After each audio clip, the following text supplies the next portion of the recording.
people, it's your girl Adiola. First of all, please, I'm begging you, click the thumbs up button that you see below my video. This will determine how much YouTube will recommend my video for people to watch. So please help my market. Click on the thumbs up so I can get more views, please. Also, the timestamp is in the description below for you to fast forward to the story that you want to listen to.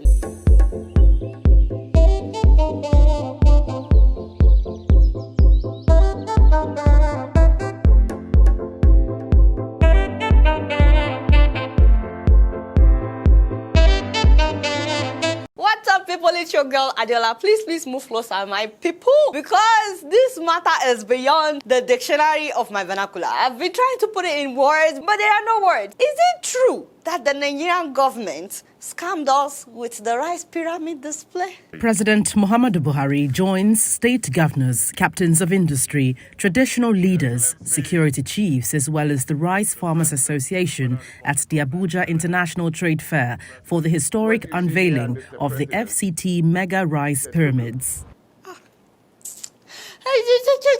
Father, I came on this show. I defended the Nigerian government. I praised them. I said, as far as this rice is concerned, you are doing well. Actually, it was a scam because according to the Sun newspaper, you guys know that the Sun, they don't lie. They interviewed one of my fathers, Senator Rufai Hanga from Kano State. Hopefully, though, my father will not come out tomorrow and say that he did not say. But wait a minute. If the pyramid was real, how come the price of rice went up instead of going down? Last year, December, rice is more cheaper than this January. After December, the rice supposed to come down, increase. I wonder. Can you guys please comment in the comment section? Please, how much is a local rice where you live? You know? But from what we gathered, the price of locally produced rice is about 26,000 naira, while the price of imported rice is about 27,000 naira, which means there's really no difference. And this local rice is even scarce. That is what people are saying when the government is telling us that it will be what? It will be surplus. But you know what? Let's not rush to conclusion. Let me calm down. Let me come back. You know, maybe the million rice, the pyramid, maybe it's just yet to circulate. Or what do you guys think? Maybe we just need to give the government some time. Let's give them maybe 1 month or 2 months. Or what do you think? Maybe it's just that the rice is yet to circulate. That is why the price of rice is still going up instead of going down. But according to this senator, he said that the coordinators of the program, known as anchor borrowers, allegedly embezzled the money meant for the farmers to produce rice. So he says in order for them to save face, that they imported a bulk of the displayed rice from neighboring countries, including Niger, Burkina Faso, and Benin Republic. How much did the central bank release for this program? 91 billion naira. Jesus. Now, the money was released in 2015 to the anchor borrowers people. Personally, I don't know why it has taken us 6 years to start talking about this money and for them to show us a pyramid, if that is the proof. Maybe it took 6 years to plant 1 million bags of rice. I don't know. But now that the central bank is saying that the farmers are yet to pay 77 of the 91 billion naira, is it possible that the farmers are holding this money, or the coordinators of the program embezzled the money like my father, the senator, is claiming? Who do you believe? As for me, you know, like I said, I'm a good person. I think I will give the government some time to see if they will redeem themselves, because until now, they are yet to respond to these allegations. Anyway, back to the senator's story. He said that he has a big farm in Kano, and so he applied for the loan. I'm not sure, first of all, why rich people like senators should be applying for this loan, because I thought it's for like farmers that are not well. He said they featured thousands of voters, but eventually they gave about 100 of us. Each person got 1 bag of manure, 1 sprayer, 1 container of chemical, which was largely water, and 1 bag of fertilizer. Wow. And then he said, I saw it as a scam, so I returned the item. I believe, though, that they must have given people money, because now they are saying they are waiting for the farmers to return the loan that they gave them. So they must have given these farmers money on top of what he listed. And also, let's not forget that this is just him talking. I don't know if other farmers' experience is different from his experience. And then he added one thing. He said, people need to know that less than 20% of their farmlands in northern Nigeria was cultivated last year and the year before because of the bandits who are taking over people's farms. Did I not just mention that bandits are... A lot of farmers have left their farms for bandits. So unless the bandits are now working with the government and the central bank to deliver harvested rice, we can question this pyramid. But like I said, we are giving the government some time to redeem themselves. So the reporters interviewed rice dealers in Lagos. Those ones said that there's still a scarcity of locally produced rice. Like I said, maybe they still need time for it to circulate. I don't know. They also went to rice dealers in Agege, Ipaja, Alagbado, and Ogba. Only a few dealers had locally produced rice, and they sold them between 26,500 to 26,800 naira, while imported rice sold for 27,000 naira. So this brings me back to my question at the beginning. Is it possible that the government knew that due to bandits and herdsmen displacing farmers and due to coordinators allegedly stealing money that they were not able to deliver, but they still went ahead to organize this pyramid in order to scam us? Because I would be very upset. If that is the case, I will be so upset. Because tomorrow now somebody will say, Adela, you don't say anything good about this government. Thunder is going to fire Shokmano. Don't beg me, let me talk. How can we trust such a government if it's true that they arranged this? Now, as the senator said, the program should have been run by the Federal Ministry of Agriculture in collaboration with the states. At least that way, there will be some states that will do well, even if not all the states will do well, because there will be healthy competition amongst them. On my left is rice. In front of me is rice. Everywhere is rice. Rice, rice, rice. My friend, will you shut up? Don't let me look you in the eyes, sir. What is wrong with you? Not you, Jare, madam. Will you shut up? You just don't know when to stop. Making my blood boil. And speaking of scammy people, did you guys see the video of the 3 young boys that traveled from Delta to Edo State in order to learn how to scam people on the internet? Yahoo. Which kind also? Yahoo also. Huh? Yahoo also. Yahoo. Now I want to do Yahoo. Hey, Jesus is Lord. Hey, what is happening, my people? Small boys, we have failed their generation. These boys should be in school. No, be so. They should not even be thinking about hustling at this age. I know we can blame their parents, and we should. I mean, how do you raise up a child to want to go and be scamming people? We really need to talk to their parents. But beyond that, this idea of scamming people, it's from the very top to the bottom. I mean, I just talked about the government allegedly scamming us with the pyramid. Seriously, what kind of examples are we setting for these kids? If the government is doing what it should do, providing basic amenities for people, paying salaries on time, salaries of their parents, I don't think that these small boys should have a pressing need to travel to another state to go and learn how to scam people. How bad? Also, social media keeps glorifying unexplainable wealth. I mean, Hush Puppy was a great example. The guy had 2 million Nigerians following him on Instagram, despite that they could not explain the source of his wealth. And may I also say that a lot of religious bodies today now focus so much on making money, making it by fire, by force. Whatever you have to do. Financial breakthrough is every prayer is now centered on financial breakthrough, to the point where some people think that they are not serving God unless they are making a huge amount of money. It shouldn't be like that. We need to do better as a people for their generation, because if we don't, they will do worse than what we are seeing today. And speaking of religion, I'm sure you guys have seen that video. Yes, but can anybody please explain what's happening in this video? See, in the Bible, you carry the truth for I know what is the we know what to pray. That's why God. Wow. Okay, so the man is praying in the middle of the highway. The devil is a liar. According to the people in the video, that was a Bible that he had on the floor that he was bowing to. Okay. Why? How did we get here? Like, there's so much I wanted to say, but I've seen some people defending this act. When I posted it on my Instagram page yesterday, some people were defending it. The same thing on Facebook. Let me just read one comment. You don't know what happened or what kind of news he just got. He's giving God glory. How do you know? My brother, how do you know that he was giving God glory? Anyway, he said he's giving God glory and he doesn't care that you see it. That's the best grace God can give a human, to pray anywhere and be untouched. Wow. Jesus. We have a lot of work to do, but can I just say, if that were to be a Muslim praying in the middle of the road, this person that wrote this comment, for example, do you think they will say the same thing? As a Muslim man, he's just giving God the glory in the middle of the highway. Baba.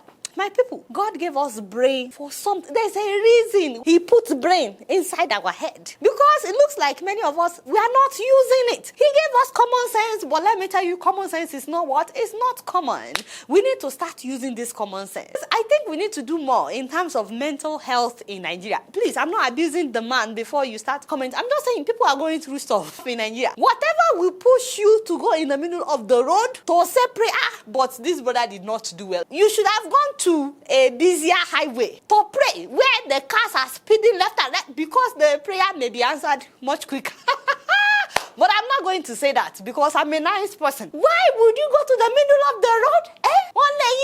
When you are praying, Abba, will stop testing God, bro. If not that God saved his life, you went on the highway. What kind of prayer did God send you to? You know what? Let me not get upset. Let's talk about other studies. You guys not don't know much. Guess what? I'm just keeping it real. Moving on to Kenya, my people. Have you seen the electric buses that they're rolling out in Kenya?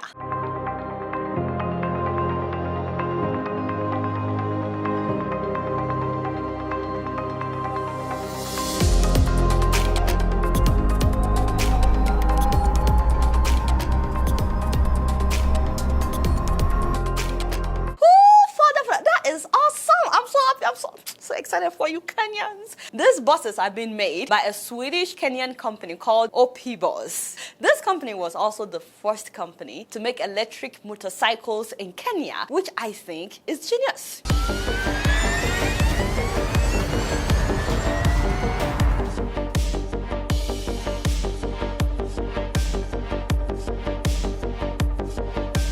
But now they're making electric buses and we're so excited. They plan to launch these electric buses commercially by the middle of this year. And they are actually planning on going beyond Kenya to other African countries by next year, 2023. I'm like, what? Maybe we'll start seeing them even on our streets in Nigeria. And of course, there are so many advantages to driving an electric car, an electric bus. As you guys are aware, it's environmentally friendly. It reduces carbon emission. And so they are trying to reduce the carbon emission in Kenya, starting with Nairobi. You know, one of the passengers that went on the bus said that usually there's a lot of vibration and noise in vehicles with combustion engine, but with this electric bus, he said that it's quiet and that there's no smell. You know, like the regular engine. Right now, the company is testing 10 of its buses in the city of Nairobi in order to ensure that the product is optimized to the requirements of that region.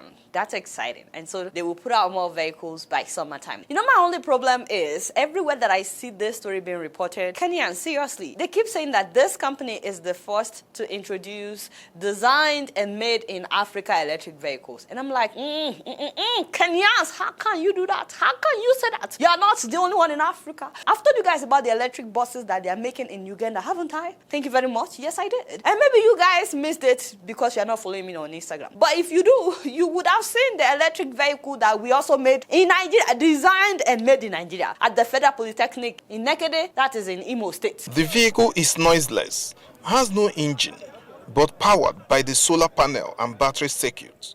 It does not also emit fumes, which is in conformity with greenhouse effects. We plan to take it beyond this level, and that is why we are calling on government, we are calling on other people, entrepreneurs, to look at what we have done and develop interest. Thank you very much. I don't care what you guys think. It's okay. You can think whatever you want. I can hear some of you saying, it's just a cat. This is what you are proud of. Yes, I'm very proud of it. How many electric cats have you made?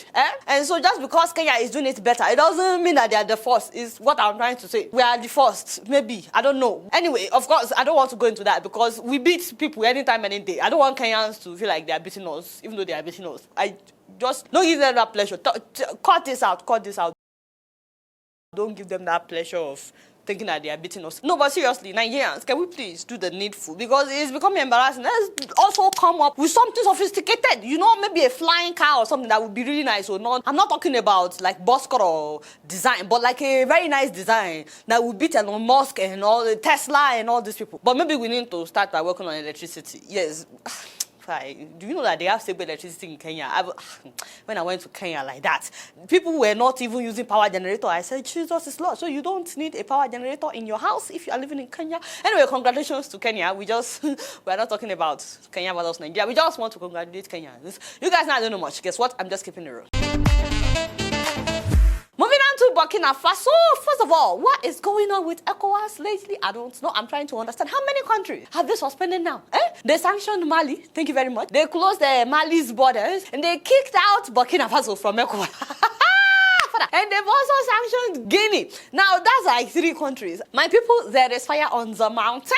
Now, back to Burkina Faso. Another coup happened in one of the Francophone African countries last week. That is Burkina Faso. Let me remind you guys that there was one coup that happened in Mali in May of 2021. Another one happened in Guinea in September of 2021. And now Burkina Faso, January 23rd, 2022. What is going on? It looks like all these Francophone countries are rebelling indirectly against France. Because keep in mind that France basically controls their leaders. It's so sad, which is why many of them overstay in power. Anyway, so it looks like the military has been revolting against these leaders. And in Burkina Faso, everything started as a rumor because the government kept denying that a coup had happened. When the shooting subsided hours later, the government issued a statement that everything is under control. They denied that a coup had happened. Well, they denied that a coup was underway.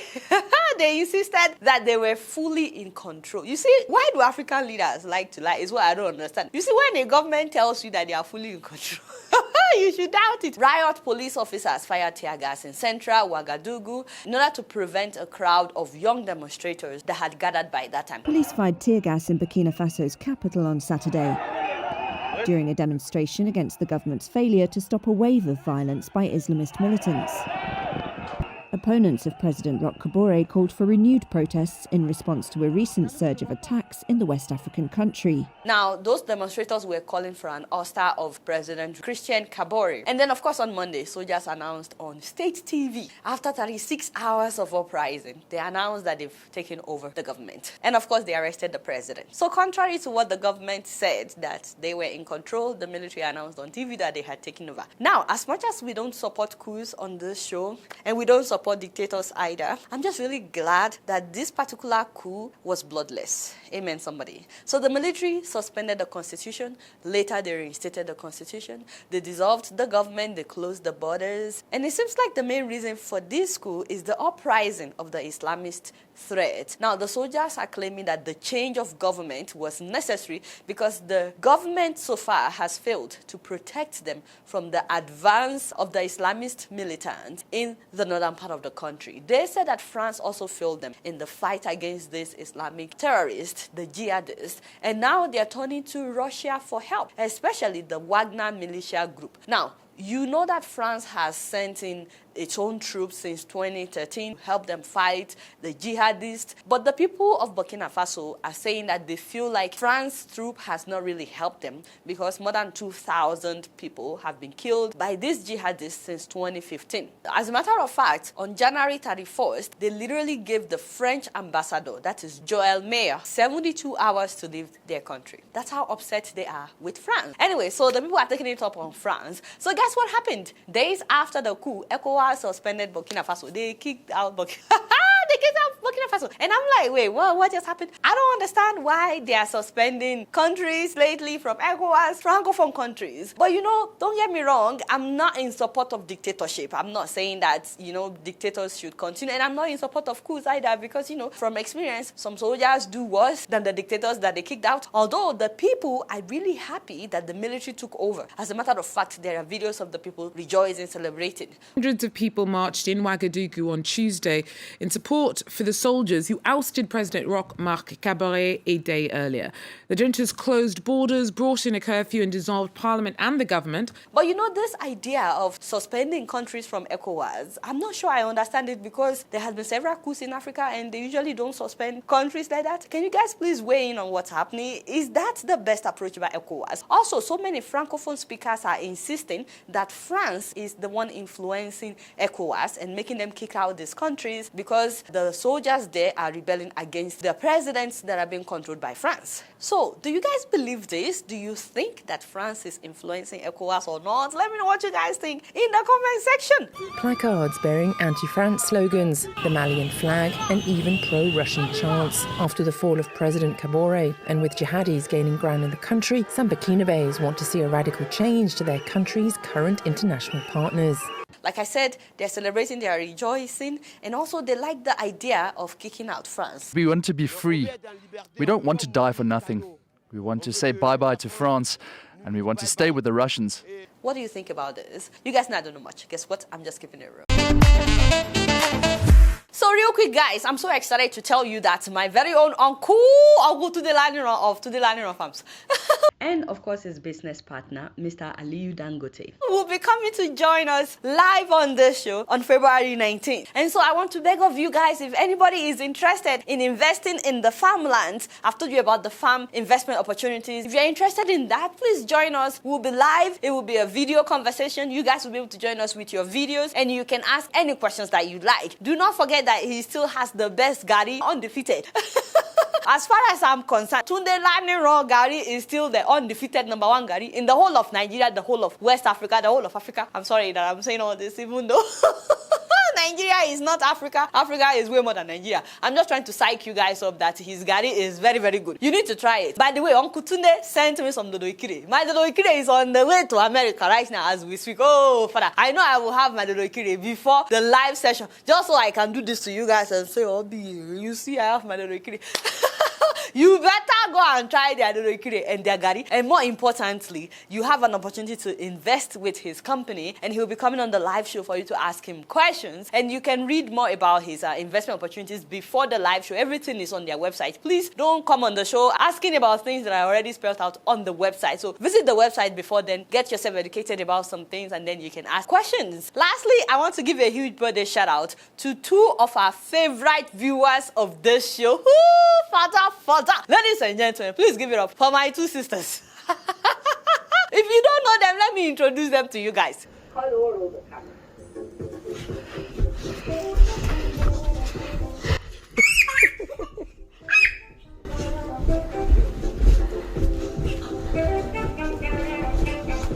oh shit! Do you see that devotion, that dedication, that commitment to the show? The intro alone gets these girls excited. Their mother said that if you fast forward the intro, you want to see their trouble. So in their family, when they are watching the show, they do not fast forward what? The intro. I'm so happy to meet you guys electronically. The younger sister is Itunu Olua, and she turned 2 last December. And the older sister is Imisi Olua. Happy birthday to Imisi Olua as well. Her birthday was on the 31st of January. So happy birthday to both of you girls. I really look forward to meeting you someday. It will be such a huge honor to meet 2 of my favorite fans. Like, what? Shout out to mommy and daddy. We love you guys. Thank you so much for watching. Without you, there would not be any show. All right, guys, if you're here to click the thumbs up, please click the thumbs up like I was begging earlier. And please subscribe if you're here to. Somebody sent me an email that they've been watching this show for years, but they never subscribed. But now they wanted me to know that they have what? They have subscribed. My brother, God bless you. We appreciate people like you. So if there's anybody else out there who is here to subscribe, please press the subscribe button. All right, y'all, it's been real, and I'm keeping it right up in here. Don't forget to follow me on Facebook, Twitter, and Instagram. And if you're here to subscribe to my channel, I'm watching you on Plasma TV. Press the subscribe button and the bell button. Until next time, I will see you all later. Peace out.